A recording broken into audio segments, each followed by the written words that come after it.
Hey there, creative critters. Welcome to another adequately superlative episode. Tell us what we're making today, Johnny. A reliquary. Far out. What could possibly go wrong? My friend was showing me some shrines that she saw on Pinterest, and she wondered if I maybe could make one. I use boxes to make stuff, so I thought making a box from a box should be pretty straightforward. She sent me some dimensions and I got to work. I had in mind a rustic look from the Middle Cathedral period, and I knew the size, so I drew it up precisely and to scale. Step 1 is cut a back out of cardboard. Step 2 is cut a front that's exactly the same size and shape.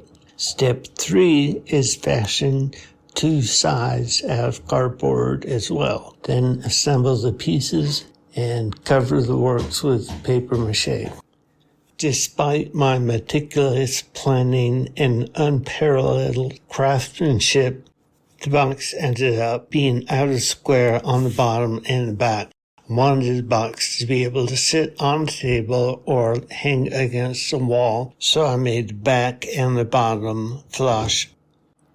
The doors ended up out of square too, so I addressed that by dampening them down and smushed them flat for a couple days. And that worked, but they were too small, so I made a second set of doors. And they weren't flat either, so I squished them and smooshed them flat as well. And that worked. Any self-respecting shrine should have a pedestal, right? So with zero regard to the meticulous pre-project planning, I set out to make a pedestal. And not just any pedestal either, a cool double-decker wooden job. And when all was said and done, I realized the upper clearance was below design tolerances and nothing was going to change that no matter how many times I measured it.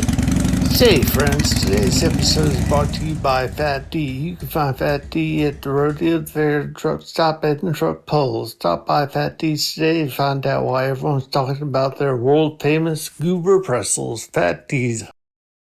So I adjusted the pedestal to give it a new sense of self-importance and moved on to lighting. I arranged different colors and sizes of LEDs on different numbers of watch batteries, and in the end realized one thing. Just because you own a soldering iron doesn't mean you can solder, and I cannot.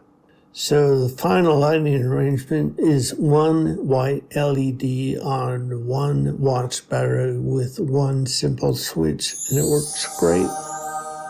All that heavenly light really should come streaming through a stained glass window, so I started up on one of those.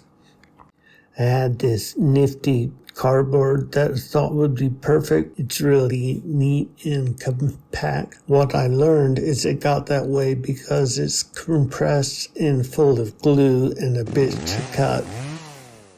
So I lowered the ornate factor and got some tissue paper to act as window panes. I coated one side of the tissue paper with a glue water mix so that it would withstand a biblical deluge. I also learned that if you coat both sides of the tissue paper, you get to start over and coat only one side this time. I cut windows for the doors too and made stained glass tissue paper panes for them as well and attached those. I knew at some point the door arrangement, the windows, and the hinges were going to be a factor, but as long as I ignored it, it was a non-issue. I mentioned that this is painstaking precision work, and that's how I managed to drip paint on the door windows while I was working on another project.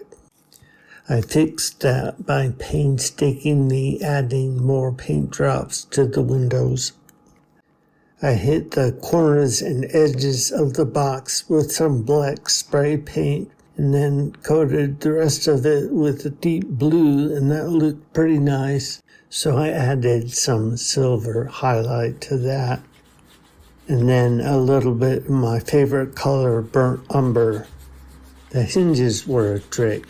I made them out of linen that I stiffened up with glue and primer, and then painted them brown with brown highlights to make it look exactly like wood.